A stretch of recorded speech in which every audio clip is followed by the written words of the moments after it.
마태복음 21장 23절에서부터 32절까지 말씀입니다. 제가 먼저 23절 봉독합니다. 예수께서 성전에 들어가 가르치실 때 대제사장들과 백성의 장로들이 나와 이르되 내가 무슨 권위로 이런 일을 하느냐 또 누가 이 권위를 주었느냐. 예수께서 대답하시되 나도 할 말을 너희에게 묻니 너희가 대답하면 나도 무슨 권위로 이런 일을 하는지 이르리라. 요한의 세례가 어디로부터 왔느냐 하늘로부터냐 사람으로부터냐. 그들이 서로 의논하여 이르되 만일 하늘로부터라 하면 어찌하여 그를 믿지 아니하였느냐 할 것이요 만일 사람으로부터라면 모든 사람이 요한을 선지자로 여기니 백성이 무섭다 하여. 예수께 대답하여 이르되 우리가 알지 못하노라 하니 예수께서 이르시되 나도 무슨 권위로 이런 일을 하는지 너희에게 이르지 아니하리라. 그러나 너희 생각에는 어떠하냐. 어떤 사람에게 두 아들이 있는데 맏아들에게 가서 이르되 내 오늘 포도원에 가서 일하라 하니 대답하여 이르되 아버지 가겠나이다 하더니 가지 아니하고 둘째 아들에게 가서 소와 같이 말하니 대답하여 이르되 실소이다 하였다가 그 후에 뉘우치고 갔으니 그 둘 중에 누가 아버지의 뜻대로 하였느냐 이르되 둘째 아들이니이다. 예수께서 그들에게 이르시되 내가 진실로 너희에게 이르노니 세리들과 창녀들이 너희보다 먼저 하나님의 나라에 들어가리라. 요한이 의인으로 너희에게 왔거늘 너희는 그를 믿지 아니하였으되 세리와 창녀는 믿었으며 너희는 이것을 보고도 끝내 뉘우쳐 믿지 아니하였도다. 아멘.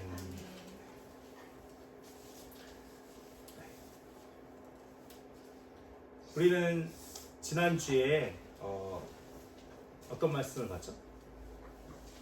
예수님께서 예루살렘 성에 입성하셔서 이제 성전 안에 들어가셨다가 어떤 자들을 만나게 되죠? 매매하는 자들과 돈을 환전하는 사람들, 그들의 상을 다 엎으시면서 내 집은 만민이 기도하는 집이다 라고 말씀하셨습니다. 우리가 구약 성경의 말씀을 통해서 내 집이 만민이 기도하는 집이다라는 표현은 여호와께서 하나님의 택하신 백성을 하나님의 성산으로 인도하셔서 그곳에서 하나님과 교제를 나누게 하시는, 그래서 하나님과의 교제가 만민이 기도하는 집이다라는 표현이라는 것을 우리가 살펴보았습니다. 그러면서 그 16절 말씀에 중간에 보면은 그렇다 어린아이와 젖먹이들의 입에서 나오는 찬미를 온전하게 하셨다 함을 너희가 읽어보지 못했느냐. 이 이야기 말씀을 통해서 우리가 어떤 사건을 살펴봤죠? 다윗과 골리앗의 사건을 살펴봤죠. 그러니까 하나님에 대해서 부정하고 하나님을 모욕하는 하나님의 백성, 어린아이와 같은 사람은 어떤 사람이겠습니까? 전적으로 부모의 도움이 필요하듯이 전적으로 하나님을 의지한 사람의 그 입의 권능을 통해서 하나님께서 권능을 주시고 그 일을 행하신다. 그래서 골리앗이 이스라엘 백성 앞에 나와서 여호와 하나님을 모독하고 이스라엘 군대를 모독할 때 소년 다윗이 그 광경을 보고 분노함을 일으켜서 어떻게 우리 하나님을 모욕하고 우리 하나님에 대해서 이렇게 안 좋게 이야기하는 그것을 참냐. 내가 나가서 저 골리앗을 쳐 부수겠다. 그래서 나와서 너는 칼과 단창으로 내게 나오지만 나는 여호와 하나님의 입으로 나가노라 라고 고백하는 그 고백의 일을 누가 이루셨죠? 여호와 하나님께서 이루셨던 그 장면의 말씀들을 살펴보았습니다. 그러니까는 하나님께서 하시고자 하시는 일들과 계획들과 그것을 하나님의 사람을 통해서 신실하게 이루신다는 걸 알 수 있죠. 근데 사람들은 어떤 마음으로 하나님을 섬기고 있다는 것을 우리가 살펴보았습니까? 자신이 편한 대로, 세상에 가진 이치대로. 하나님은 세상에 가진 도덕적인 이치로 섬기는 것이 아니라 말씀대로 섬기는 겁니다. 하나님이 정해주신 말씀대로 섬기는 것이 그게 바른 것이고, 우리가 생각하는 이치, 합리적인 거, 우리가 생각할 때 이게 더 좋은데 이것이 진짜 하나님을 바르게 섬기는 것이 아니다라고 우리가 살펴보았습니다. 그래서 사실은 환전하는 거, 매매하는 거, 이것이 쉽게 제사를 드리고 쉽게 어떻게 보면 하나님 앞에 나아올 수 있는 과정이라서 좋을 수 있게 생각될 수 있는 마음도 있지만 실상은 어떻게 해요? 어려워도 말씀대로 순종하면서 그렇게 하나님 앞에 나아오는 게 가장 좋은 바람직한 믿음의 자세라고 우리가 말씀 중에 살펴보았습니다. 근데 오늘은 어떤 이제 내용이 나오냐면 예수님께서 이제 성전 안에서 행했던 일들을 누가 알게 되었죠? 대제사장들과 서기관들이 알게 되었어요. 그리고 이제 예수님께서 그 성전을 엎으신 사건 끝나고 베다니 지역으로 나가서 주무셨다가 다음날 다시 이제 예루살렘 성전에 오셔서 지금 뭘 하고 계신 거예요?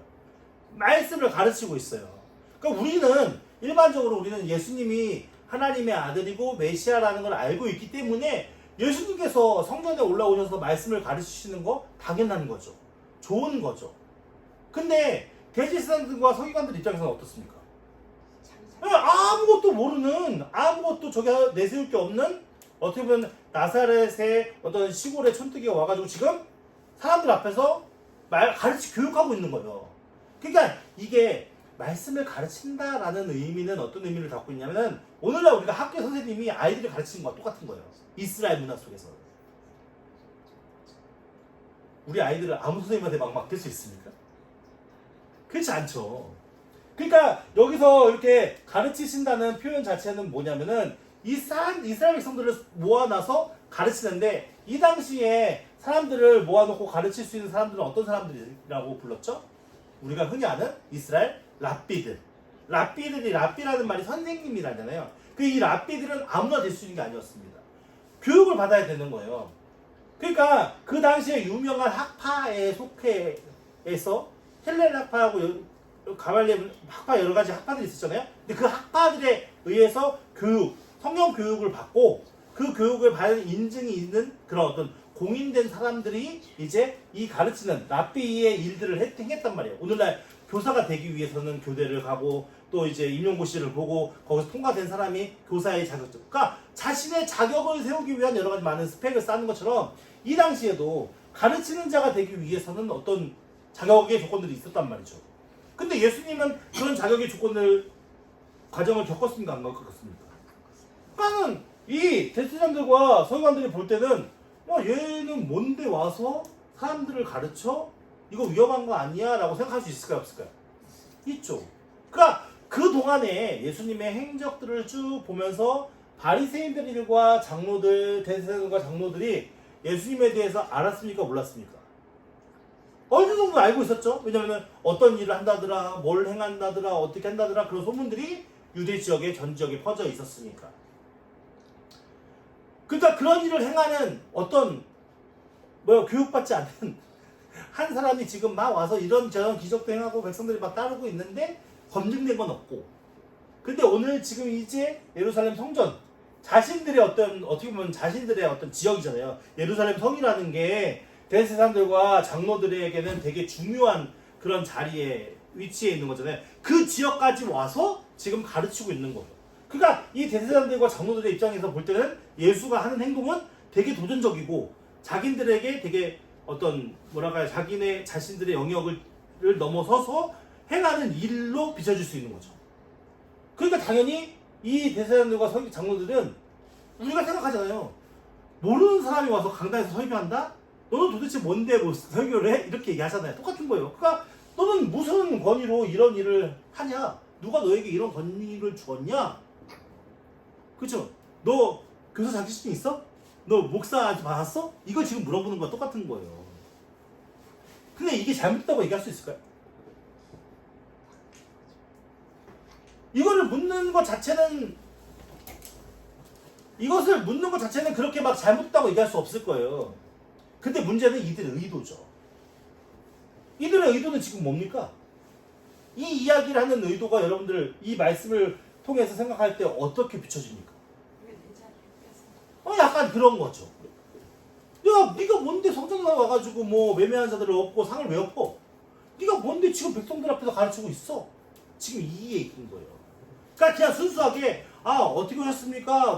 무슨 저기로 백성들을 가르치고 있습니까? 이렇게 뭔가 그 상대방에게 예의와 존중을 차리면서 뭔가 이렇게 서로 알아가면서 서로 교제하고 서로 교류하면서 뭔가 더 하나님의 겸손하게 뜻을 구하고 이런 과정이 아니라 여기는 내 동네인데 쉽게 얘기하면 여기는 우리가 여기는 다 관리하고 하는 곳인데 네가 뭔데 와서 여기서 백성들에게 가르치고 있는 거야? 라고 얘기하는 거와 똑같은 거예요. 그러니까 예수님께서는 그들의 의도를 너무 정확하게 잘 아시죠. 그러니까 그들에게 야 내가 이 권위 누구한테 받았겠어? 나 하나님 받았어 라고 얘기하면은 그들이 가만히 그러십니까? 메시아십니까? 이럴까요? 아니죠. 그러면 내가 권위가 이렇게 생겼어 어떤 얘기를 하더라도 이들은 그 이야기를 통해서 예수님의 이야기를 받아들이려고 하는 마음이 아니라 어떻게든 걸고 넘어져서 이 예수를 어떻게 하려고요? 공격에 처하게 만들기 위해서 백성들로 하여금 신임을 잃게 만들기 위해서 지금 이 대화를 걸고 있는 거예요. 그러니까 그 의도를 하시는 예수님께서 대답을 하시면 돼야 안 돼요? 안 되죠. 무슨 말을 하면 그 말이 그게 골무가 걸어서 어쨌든 백성들 앞에서 예수님이 잘못됐다라는 것을 이 대제사장들과 장로들은 공격하기 위해서 지금 얘기를 하고 있는 겁니다. 그러니까 예수님께서 생각하시는 게 뭐냐면 야 내가 한 얘기를 할 테니까 그 이야기한 답을 얘기해봐. 그럼 나도 얘기할게. 이렇게 얘기를 하신 거죠. 그래서 3절 말씀, 25절 말씀에 뭐라고 얘기하십니까? 세례 요한의 세례가 어디서부터 왔느냐? 이 당시에 요단강에서 세례 요한이 세례를 베풀었을 때 정말 많은 무리들이 왔어요. 근데 그 많은 무리들이 백성들만 온 게 아니에요. 그러니까 신실한 바리새인들. 그러니까 바리새인들이 여러분이 생각할 때는 모두 다 잘못했다고 생각하시면 안 되는 거예요. 그죠? 그러니까 진짜 신실한 마음으로 하나님을 섬기는 사람들이 있었을 거 아니에요. 그러니까는 그 당시의 지도층에서 그 당시에 좀 높은 지위에 있던 사람들 중에서도 자신의 죄된 모습을 회개하기 위해서 요한의 세례를 받으러 왔단 말이에요. 세례를 주는 이유가 뭐죠? 죄 씻음을 받기 위함이잖아요. 물론 이들의 관점 속에서는 제사를 지내야 죄 씻음을 받는 거예요. 그럼에도 불구하고 요한이 베푸는 세례에 사람들이 나왔다는 얘기는 무엇이에요? 그것을 통해서 그들 가운데 역사하시는 성령의 은혜가 있었기 때문에 그런 거 아니겠습니까? 어떤 사람이 야 내가 세례를 줄게 물로. 근데 이거 물로 세례 주는 건 합당치 않은 건데 나 안 갈래. 근데 모든 사람이 다 그냥 거기 가서 별 은혜 없이 뭐가 감흥 없이 그렇게 갔다 왔다면 나머지 사람들도 가겠습니까? 아닌 거죠. 갔다 온 사람들이 계속 소문을 내주고 소문을 내니까 사람들이 계속 그렇게 요한 앞에 나아가서 세례를 받으려고 했던 거겠죠. 그러니까 그 당시에 많은 백성들이 요한 앞에 내려가 세례를 받았어요. 그리고 관리직에 있는 사람들도 대중 몇 명은 몇몇 부르는 가서 같이 세례를 받았던 기록들도 있고요. 그러니까 이 요한으로 많은 사람들이 가서 세례를 받는데 이 요한의 세례가 어떤 권위에서 요한이 베푼 세례냐라고 예수님께 질문을 던지는 거죠. 그러니까 이들이 곰곰이 이 대사장들과 장로들이 머리가 없는 사람이 아니잖아요. 나름대로 그 사회에서 지혜에 있다고 얘기하는 사람인데 이 사람들이 얼마나 산전수전 많이 겪어봤겠어요. 예수님의 이 질문의 의도를 보고 뻗뜩 자신들이 입장이 딱 생각이 떠오르는 거죠. 그래서 만약에 그때 서로 의논하니까 만약에 하늘로부터다 라고 하면 너희들 왜 안 믿어? 이렇게 공격을 당할 것이고 만약에 사람으로부터다 하면 어떻게 해요? 그러면은 저 많은 사람들이 민중들이 요한을 선지자로 아는데 야 그건 사람으로 하는 세례니까 별 큰 의미가 없어 라고 단정 지어버리면 그 세례를 통해서 하나님을 경험하고 죄 씻음을 경험하고 어떤 그 안에서 성령의 역사하심을 경험했던 사람들이 가만히 있겠냐 이거죠. 그 사람들이 한두 명이 아니라는 것을 알 수 있죠. 그러니까 이들이 하나님부터라고 할 수도 없고 사람으로부터라도 할 수 없는 그 질문을 예수님께서 지금 던지시는 거예요. 그러니까 결국은 자기네들이 하려고 하는 의도를 똑같이 예수님께서 던져주신 거죠. 그렇다 보니까 이 사람들이 쉽게 대답을 못 하잖아요. 그러니까 예수님께서 어떻게 해요? 예수께서 대답하여 이르시되 예수께서 대답하여 이르시되 우리가 알지 못하노라 하니 예수께서 이르시되 나도 무슨 권위로 이런 일을 하는지 너에게 이르지 아니한다. 우리가 참 순수하고 참 어려운 부분이에요. 이게 여러분 생각해요. 이 과정이 예수님을 받아들인다는 거 이게 사실 쉽지 않은 거예요. 왜 쉽지 않습니까? 만약에 오늘날 예수님이 이 나사렛 예수님과 같은 그런 모습으로 아무런 학식과 학벌과 스펙과 이런 거 없이 오늘날 우리가 살고 있는 이 땅 가운데 임하셨다고 생각해 보세요. 그 예수님을 받아들이는 게 쉬울까요? 야, 하다못해 유튜브에 어떤 목사님이 설교하시는데 보고 야 그 목사님 어느 신학교 나왔대? 어느 교단 출신이래? 왜냐면 이단들이 너무 많잖아요. 이단들도 많고 잘못된 가르침을 전하는 자도 많고 세상이 되게 혼란한 세상이에요. 이 당시에 물론 바리새인들과 대제사장들과 장로들이 이스라엘 문화의 어떤 주축으로서 그 모든 것을 종교적인 모든 것을 통치하고 다스리고 뭐 관리하고 했겠지만 그 외적으로 내가 예수다, 내가 예수로, 내가 메시아야, 내가 메시아로 환생한 사람이야 라고 얘기하는 사람들이 많았단 말이에요. 그렇다면 이 사람이 진짜 메시아인지 메시아가 아닌지를 분별할 수 있는 명확한 기준이 세워져야 되겠죠. 그 기준이 권위를 얘기를 하는 거예요. 오늘날에도 어떤 사람이 나와서 내가 진짜 메시아라니까? 라고 얘기를 해요. 근데 우리가 그 사람이 진짜 메시아인지 아닌지를 알아봐야 될 거 아니에요. 알아보기 쉽겠습니까? 아마 막 진짜 신비한 이적과 기적이 나타나는데 이단이라고 얘기할 거예요. 이 상황 자체가 사실은 되게 쉽게 받아들일 수 있는 상황이 아닌 거예요. 우리는 성경의 장면을 보기 때문에 우리가 예수님이 메시아라는 걸 알고 성경을 보기 때문에 이 장면이 되게 쉬운 장면이지만 실상 우리의 일상 속에 지금 예수님의 모습처럼 이렇게 메시아가 오셨다? 이걸 알아보는 게 한눈에 딱 알아보는 게 쉽지 않은 상황이라. 그리고 우리의 마음속에는 인정함이 쉽지 않아요. 그것을 받아들인다는 게. 아무리 기적과 이적을 행한다? 많은 사람들의 무리가 쫓는다? 그래도 우리는 그것을 받아들이기가 쉽지 않아요. 왜냐하면 우리는 의심이 많거든요. 검증이 되고 검증을 해서 또 검증해야 되고 예수님 시대 보세요. 예수님께서 성경의 말씀대로 문둥병자를 고치고 뭐랄까 소경을 고치고 그 당시 의술로 행할 수 없는 메시아만 행할 수 있는 일들을 그렇게 수없이 했음에도 불구하고 사람들이 믿었어요, 안 믿었어요? 안 믿었거든요. 그러니까 계속 뭘 얘기해요? 표적을 주십시오. 메시아이신 능력을. 그러니까 예수님이 그렇게 이야기를 할 때 진짜 신적 권위의 능력을 가지고 짠 하고 내가 진짜 하나님이라니까 하고서 어떤 권위와 위엄을 짠 나타내면 모든 사람이 다 받겠죠. 그건 되게 간단한 방법이잖아요. 근데 그 방법을 쓰시지 않잖아요. 왜 그럴까요? 이게 참 어려운 부분 중에 하나. 여러 가지 많은 생각을 가질 수 있는 부분이잖아요. 근데 하나님께서는 처음 인간을 창조하실 때부터 하나님의 권위로 야 내가 이렇게 힘있고 능력 있는 존재니까 너는 나를 믿고 따라야 돼? 내 말 잘 들어야 돼? 이렇게 하지 않으셨잖아요.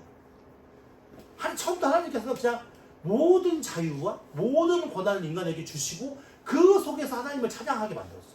그러니까 결국은 뭐냐면 당연히 하나님이야! 라고 느껴지는 것을 통해서 하나님을 섬기는 것은 두려운 마음일 수도 있고 뭐랄까 복종하려고 하는 마음일 수도 있고 그런 마음일 수도 있지만 진짜 우리의 중심 안에서 기쁨으로 하나님을 섬기고 하나님을 만나고 하나님과의 은혜를 나누는 것은 그런 어떤 하나님의 위엄으로 되는 게 아니라는 것을 알 수 있는 거죠.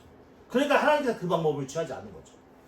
그러니까 실상 우리가 바리새인 서기관들 장로들이 왜 쟤들이 제정신이 아닌가? 왜 저렇게 하지? 라고 얘기를 해도 우리도 똑같은 일을 할 수 밖에 없는 존재라는 걸 알아야 한다. 그렇게 분별하기가 쉽지 않다라는 거예요. 정말 겸손하게 누구죠? 그 성전 미문 앞에 성전 앞에서 그렇게 메시아 오심을 기다렸던 안나나 기도하던 그런 안나나 그렇게 정말 자신의 모든 걸 다 내려놓고 겸손하게 정말 하나님의 오심을 기대하면서 하나님과 동행하면서 하나님과 교통교제를 했던 그런 영적으로 깨어있는 사람이 아니면 절대 알 수 없는 그런 상황이었다는 것을 우리가 좀 이해했으면 좋겠어요. 그래서 여러분 그냥 무조건 대제사장들과 장로들과 바리새인들 욕하시면 안 돼요. 그 모습이 오늘 우리의 모습이라는 걸 알아야 돼요. 그러니까 쉽지 않다는 걸 알 수 있죠. 인간은 어쨌든 증표를 원하고 어쨌든 권위를 원하고 어쨌든 뭔가 확인하고자 싶어하는 마음이 있어요. 그러니까 그 마음이다 보니까 진짜 예수님이 왔었을 때 알아보지 않은 거죠. 그리고 더 중요한 건 뭐냐면 자신의 자존심이고 내 자존심. 내가 지금 이스라엘을 어떻게 보면은 하나님 위에서 통치하고 다스리는 사람들이잖아. 근데 그것을 뺏기고 싶겠어요? 당연히 안 뺏기죠.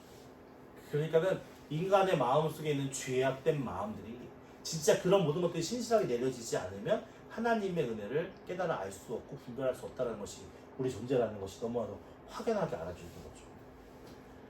그러나 너희 생각에는 어떠하냐? 어떤 사람에게 두 아들이 있는데 맏아들에게 가서 이르되 얘 오늘 포도원에 가서 일하라 하니 맏아들이 갔어요 안 갔어요? 안 갔어요. 자 대답하여 이르되 아버지 가겠나이다 하더니 가지 아니야. 그러니까 얘 오늘 포도원에 가서 일 좀 해라 라고 했더니 맏아들은 어떻게 대답했다고요? 네 가겠습니다 대답을 했다고요. 근데 갔어요 안 갔어요? 안 갔어요. 자 둘째 아들은 어떻게 해요? 둘째 아들에게 가서 또 그같이 말하니 대답하여 이르되 실수이다 하다가 그 후에 뉘우치고 갔습니다. 둘째 아들은 싫은데요? 저 안 갈 건데요? 라고 얘기를 했단 말이에요. 싫어요 저 안 갈 거예요. 근데 생각해보니까 그게 마음속에 걸리는 거죠. 계속 안 되겠다. 아버지가 가라 했으니까 내가 가야겠다. 그래도 아버지가 나에게 명령하신 명령이니까 내가 그 명령에 순종해야겠다. 그래서 갔단 말이죠. 그래요. 그 둘 중에 누가 아버지의 뜻대로 하였느냐? 누가 있는 거죠? 첫째 아들이에요, 둘째 아들이에요? 둘째 아들이에요. 이건 명확한 거잖아요. 그죠? 이거는 어린아이에게, 지나가는 어린아이에게 물어봐도 대답할 수 있는 대답이에요. 근데 이 비유를 왜 바리새인들과 장로들과 그 대제사장들에게 얘기했을까? 그들이 첫째 아들 같다는 거예요? 둘째 아들 같다는 거예요? 첫째 아들 같다는 거예요. 그들이 하나님 앞에서는 예배를 드리고 제사를 드리고 하나님 앞에 섰을 때는 네, 제가 말씀대로 살겠습니다. 제가 하나님의 은혜대로 살겠습니다. 제가 하나님을 잘 섬기며 살겠습니다. 대답은 한다는 거예요. 근데 실상 해요, 안 해요? 안 하는 거죠. 실상 뭘 안 하느냐? 보세요. 자, 내가 진실로 너희에게 이르노니 세리들과 창녀들이 너희보다 먼저 어떻게 해요? 그러면은 이 세리들과 창녀들이 첫째 아들이에요? 둘째 아들이에요? 둘째 아들이죠. 그러면 이들은 너희보다 먼저 어디에 들어간다고요? 하나님 나라에. 그러면 이들은 어떻게 하나님 나라에 들어갈까요? 그렇죠. 그렇죠. 이들은 세리와 창녀들은 이미 자신이 얼마나 죄인인지를 아는 거예요. 그러니까 결국 누구를 받아들일 수 있는 거죠? 예수 그리스도를. 예수 그리스도를 받아들인다는 의미는 뭐죠? 내 죄 사함을 받기 위함. 내가 죄인이라는 것을 인정하고 내 죄 때문에 하나님 앞에 가까이 다가갈 수 없으니까 예수님이 필요하다는 걸 인정하고 그 예수 앞에 자신이 요한에게 세례를 받아서 자신이 죄가 씻겨나듯이 예수의 보혈의 피로 그들이 씻음 받아서 결국 어디에 먼저 간다고요? 하나님 나라에. 이 하나님 나라는 천국을 얘기하는 걸까요? 아니면 그냥 하나님 나라를 얘기하는 걸까요? 제가 지난번에 천국과 하나님 나라의 개념에 대해서 설명을 드렸죠? 기억나시죠? 네. 이 하나님의 나라는 천국을 얘기하는 걸까요? 하나님 나라를 얘기하는 걸까요? 하나님 나라는 어디에 있죠? 그렇죠. 오늘 살고 있는 우리 삶의 현장 속. 그러니까 무엇을 얘기하냐? 너희는 하나님 앞에서 하나님의 말씀대로 순종하겠다, 하나님 뜻대로 살겠다라고 고백은 하지만 결국 너희는 뭘 못 보고 있는 거야? 너희가 짓고 있는 죄를 못 보고 있는 거야. 불순종의 죄를 못 보고 있는 거야. 하나님을 신실하게 믿지 못하는 죄를 느끼지 못하고 있는 거죠. 그러니까 결국 그들의 삶 속에 하나님이 필요해요, 안 필요해요? 그냥 의식적으로만 필요한 거예요. 부족함이 없거든요. 그들이 죄인이라는 의식도 없거든요. 왜냐면 날마다 제사를 지내고 있잖아요. 예배를 드리고 있잖아요. 그러니까 결국 하나님의 어린 양으로 이 세상에 오신 예수 메시아를 인정하고 있는 거예요? 인정할 수 없는 거예요? 인정할 수 없는 거예요. 주석책에 보니까 이 부분을 뭐라고 얘기를 하냐면은 여기서 하나님 나라에 먼저 들어가리라 라는 표현이잖아요. 저는 이 문장을 보면서 대제사장들과 장로들이 하나님 나라에 못 들어갈까요? 못 들어갈까요? 들어갈까요? 애매하죠. 주석책에는 못 들어간다고 나오더라고요. 대제사장들과 장로들이 못 들어가고 세례들과 창녀들만 들어갈 수 있다라고 표현을 하고 있더라고요. 근데 저는 좀 그거에 동의할 수 없었어요. 왜냐면 예수님께서 야 니들은 하나님 나라에 못 가라고 얘기하지 않거든요. 그죠? 앞에 우리가 전에 말씀에 보면 앞에 봐도 먼저 된 자가 나중되고 나중된 자가 먼저 된다는 표현이 있잖아요. 그죠? 그런 표현을 봤었을 때 먼저 된 자가 안 된다는 건 아니잖아요. 어쨌든 나중에 된다는 표현이잖아요. 근데 근데 여기서는 뭐라고 해요? 먼저 하나님 나라에 들어가리라. 그죠? 그러니까 이들은 들어가는데 얘네들은 어떻게 될지 몰라 라는 얘기죠. 근데 이게 예수님께서 너희들은 불가한 거야, 너희들은 못 들어가 라고 얘기하는 걸까요? 예수님의 지금 행적과 예수님이 사람을 대하는 그런 마음과 하나님의 그 사랑으로서 병든 자와 아픈 자들, 고통받는 자들을 고쳐주는 그런 모든 행위들을 봤었을 때 예수님이 바리새인들, 대제사장들 그런 그 당시에 이스라엘 지도자들을 그냥 미워했나요? 그냥 미워한 것처럼 보인다면 우리는 한 면만 보고 있는 거예요. 아무리 그들이 어리석고 무지해서 그들의 백성을 종교적으로 하나님 앞에 바르게 인도하지 못한다 하더라도, 그래서 그들로 하여금 죄를 짓게 한다고 하더라도 그들도 하나님이 사랑하시는 피조물이라는 걸 우리가 이해해야 돼요. 그러니까 예수님의 이 표현은 뭐냐면, 야, 세린나 창녀들은 너희보다 먼저 하나님 나라에 들어갈 거야. 그러니까 너희도 똑바로 정신 차리고 너희들이 지금 잘못하는 것이 무엇인지를 인지하고 그거 제발 좀 하나님 앞에서 바르게 서봐. 지금 이 얘기라는 거잖아요. 그러니까 하나님은 우리와 오늘 우리 인간들과 우리 믿는 자들 뿐만 아니라 믿지 않는 자들, 그리고 또 믿는 자들 안에서도 하나님 앞에 잘못되게 이끌어가는 사람들이 있잖아요. 우리가 무식해서 잘 몰라서 바르게 백성들을 인도하지 못하는 그런 지도자가 될 수도 있잖아요. 그런 자들에게 무조건 니들은 그렇게 하면 지옥 간다니까 이렇게 얘기하는 게 아니라, 야, 너희들이 잘못하고 있는 것이 무엇인지 생각하고 깨달아서 하나님께 돌이켜야지. 그래서 너희들도 하나님 나라에 들어가야 될 거 아니야. 지금 이 얘기를 하는 거예요. 하나님은 얼마나 한량없는 사랑으로 우리를 보시는지를 우리가 알아야 돼요. 나뿐만이 아니라 이 세상의 모든 인류들을 하나님은 구원하시기 위해서 얼마나 안타까이 지금도 기다리신지를 우리가 알아야 한다고. 그리고 우리는 되게 단편적으로 이원론적으로 설명을 하거든요. 천국 아니면 지옥이야. 구원 아니면 지옥이야. 너 행하면 천국 가고 행하지 않으면 지옥. 이런 개념으로 신앙을 얘기할 수는 없어요. 사실은. 왜냐면요, 끊임없이 하나님은 우리를 설득하고 계시거든요.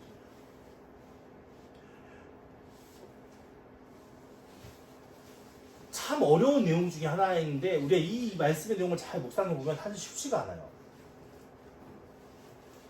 오늘 우리는 되게 명료하고 명확한 걸 좋아하잖아요. 그러다 보니까는 계속 우리는 증표를 얘기하고, 하나님 내게 이것이 하나님의 뜻이라면, 하나님의 길에 맞다면 내게 정확하게 알려주세요. 하나님 표시해 주세요. 표적. 이거는 사실은 믿음이라고 얘기할 수가 없어요. 도마가 예수님 앞에 표적을 구할 때 뭐라고 얘기하시죠? 보지 않고 믿는 게 더 좋은 믿음이다라고 말씀하죠. 우리가 하나님의 존재를 믿고 예수님의 이 말씀을 믿는다면 하나님께서 우리의 삶을 엉망진창으로 살게끔 내두시겠습니까? 우리가 그렇지 않다는 거 너무 잘 알고 있어요. 내가 정말 하나님 앞에 구원받은 백성이다. 성경은 구원받은 백성을 절대 끊지 못한다라고 얘기하고 있거든요. 그러면 내가 구원받은 백성이다라고 느껴진다면, 내가 마음속에 믿어진다면, 얘가 잘못 길로 걸어가려고 할 때 우리의 아버지신 하나님께서 날 그냥 가만히 내버려 두시겠나? 이게 믿어지지 않겠어요? 그러면 사실은 실상은 우리가 무엇을 하든 어떤 일을 하든 크게 두려워할 필요도 없고 염려할 필요도 없는 거예요. 우리가 진짜 하나님을 하나님답게 믿는다면, 내 삶을 부족함이 없이 통치하시고 역사하시고 인도하시는 분이라는 걸 믿는다면, 여러분 우리의 삶을 우리는 자꾸만 뭐냐면 내가 5년 후 10년 후를 준비하면서 산다고 생각해요. 사실은 그렇지 않잖아요. 저도 5년 후 10년 후 준비하면서 살았거든요. 제 계획대로 된 건 아무것도 없어요. 무슨 얘기냐면 내 계획대로 된 건 없지만 하나님의 인도하심과 보호하심 가운데 계속 삶 속에 역사하시는 그 하나님 쫓아서 계속 내 삶을 이끌려 왔다는 걸 얘기하는 거예요. 그렇다면 우리가 미래에 대한 두려움과 염려로 살는 게 맞을까요? 아니죠. 이야기의 핵심은 뭐냐면은 하나님의 나라는 천국을 이야기할 수도 있지만 천국 이전에 오늘 우리가 살아가는 삶의 현장을 이야기하는 거예요. 내가 지금 하나님과 동행하고 있고 내가 하나님과 지금 연합되어 있다면 지금 내가 살아가는 이 삶의 현장이 어느 나라라고요? 하나님의 나라. 그러면 하나님의 나라인데 고통과 아픔과 죄악 그런 것만 있겠습니까? 아니죠. 내 속에서 참된 하나님이 주시는 평강과 은혜와 기쁨으로 내가 오늘 하루를 하나님 안에서 행복하게 살아갈 수 있는 거죠. 그게 하나님 나라예요. 여러분 하나님 나라 들어가고 싶습니까? 안 들어가고 싶습니까? 네. 우리 하나님 나라 들어가려고 지금 이렇게 예배드리는 거잖아요. 이게 의미가 없다면 오늘 우리가 드린 예배가 의미가 없는 거죠. 근데 우리는 하나님 나라에 들어가기보다는 내가 어떻게든 세상에서 조금 더 즐겁과 쾌락과 정욕을 쫓아서 살려고 바둥바둥 노력하면서 살아가는 그런 모습이 패수장들의 장로들의 그 모습과 뭐가 다릅니까? 하나님 내 지금 권위 내려놓고 싶지 않은데요? 하나님 내 지금 지위 내려놓고 싶지 않은데요? 하나님 지금 내 자존심 내려놓고 싶지 않은데요? 저 아직도 살만하고 아직도 버틸만 하고 아직도 내 나름대로 행복한데요? 지금 이러고 있는 거예요. 그래서 하나님은 얘야 그거 내려놓으면 진짜 참된 기쁨이 뭔지 안다니까? 네가 진짜 연약함이 내 도움이 필요한 것이 무엇이 왜 필요한지를 알면 진짜 참된 그 행복이 뭔지를 안다니까? 지금 우리에게 계속 끊임없이 이야기하시는 거예요. 말씀하고 계시는 거예요. 그래서 정작 우리는 그렇다면 그게 행복인지 아닌지 내게 표현해 주세요. 나타내 주세요. 보여주세요. 라고 요구하고 있는 거예요.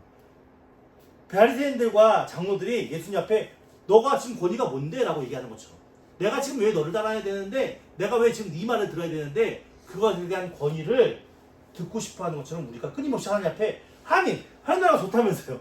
내게 보여주세요. 알려주세요. 그럼 나 따라갈게요. 지금 이러고 있는 거랑 똑같은 거다.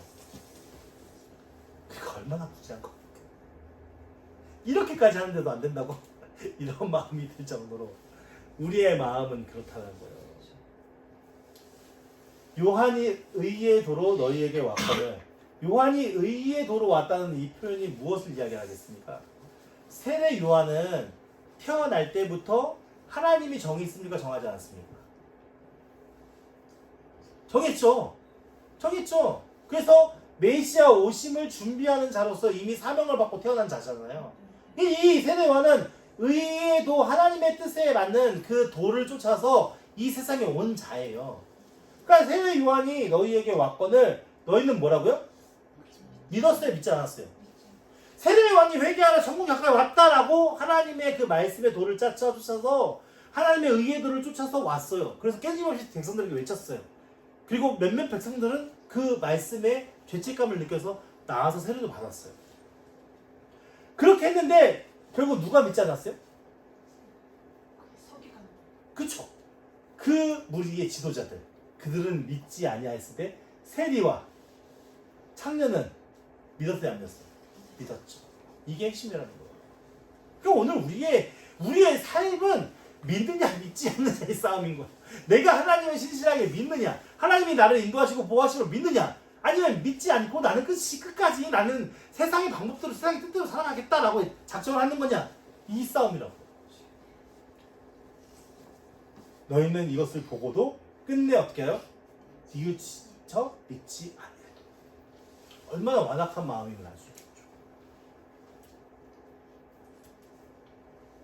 참 무서운 거는 근데 우리의 마음의 완악함이 이 서기관들과 장로들과 대제사장 못지않은 마음으로 우리가 살아가고 있다는 것을 우리가 깨달아야 합니다. 아직도 내가 믿지 못해요. 내가 하나님을 믿지 못하고 예수님을 믿지 못해요. 왜냐하면 우리는 내가 죄인이라고 생각하는 마음이 별로 없거든요. 사실은 너 죄인이야 라고 얘기했을 때 진짜 중범죄를 지은 사들은 쉽게 받아들이겠지만 우리는 도덕적으로 그렇게 죄짓지 않았잖아요. 착하게 살았잖아요. 사실은 우리가 죄인이냐? 라고 느꼈을 때 여러분 진짜 내가 진짜 벌레가도 못한 죄인입니다 라고 느껴지는 사람이 몇이나 되겠어요. 사실은 이게 인정이 되기가 쉽지 않은 거예요. 우리의 마음 속에. 왜냐면 우리는 어느 정도 합리적으로 내가 준수하면서 내가 도덕적으로 윤리적으로 행위적으로 선을 행하며 살아왔다 라고 생각하고 있거든요. 근데 실상 우리 마음의 깊은 내면을 들여다보면 그 도덕적으로 윤리적으로 그렇게 지켜왔던 마음의 본질적인 그 마음은 무엇이겠습니까? 그 마음의 본질이 정말 모든 사람을 사랑하는 마음에서 한 거는 아닐 수도 있잖아요. 하나님을 모르고서 행했던 모든 선한 행위가 다 죄라고 성경은 이야기를 하고 있는데, 내가 하나님으로부터 받은 생명을 가지고 이 세상에 살아가는 모든 것들이 하나님 앞에 기쁨으로 드려지지 않는 그런 모든 것들이 다 죄라고 얘기를 하는데, 실상 그것이 우리의 피부 속에, 우리의 마음 속에 얼마나 들어와서 내가 죄인임을 깨달아 알겠습니까? 사실 그게 쉽지 않거든요. 그래서 우리는 삶 속에서 무엇을 부탁드리냐? 여러 가지 많은 사건과 상황 속에서 내 안에 선한 자아가 무너지는 일들이 생기는 거예요. 왜냐하면 그것이 무너지면서 내 안에 무엇이 보여야 돼요? 내가 이렇게 죄인이구나, 내가 이렇게 악한 놈이었구나, 이런 것들이 보여줘야 되거든요. 그게 누가 하시는 일이에요? 하나님이 하시는 일이에요. 왜냐하면 뭐요? 끝내 뉘우치지 못하는 상황이 안 벌어지게 하기 위해서 뉘우치는 일이 벌어져야 하나님 나라를 맛볼 거 아니에요. 그러니까 사람들로 하여금 당신은 되게 착한 사람이에요, 되게 순한 사람이에요 할수록 이게 잘 깨질까요? 안 깨질까요? 안 깨지는 거예요. 당신이 도덕적으로 윤리적으로 완벽한 사람이에요 라고 할수록 이 끝내 뉘우치는 이 뉘우침이 잘 깨질까요? 안 깨질까요? 안 깨지는 거예요. 왜냐면은 나름대로 정말 그것이 옳다고 최선을 다해 살아왔기 때문에, 내가 지금 마지노선으로 잡고 있는 내 안에 의로움이거든요. 근데 우리가 생각해야 할 건 뭡니까? 요한의 의에도 그게 뭡니까? 회개하라, 천국이 가까웠다.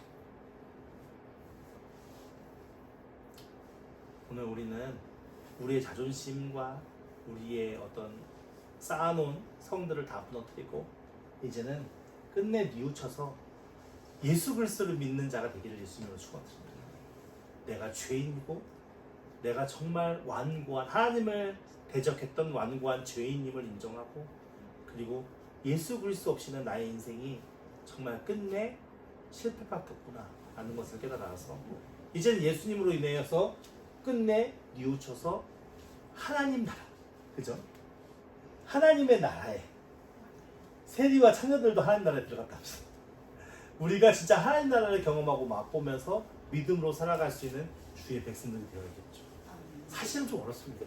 믿음과 삶이라는 게 사실 이게 딱 어떻게 보면 동일시로 우리가 이걸 받아들일 수 있는 가치관과 상황이 되어야 되는데, 사실은 그게 좀 쉽지 않습니다.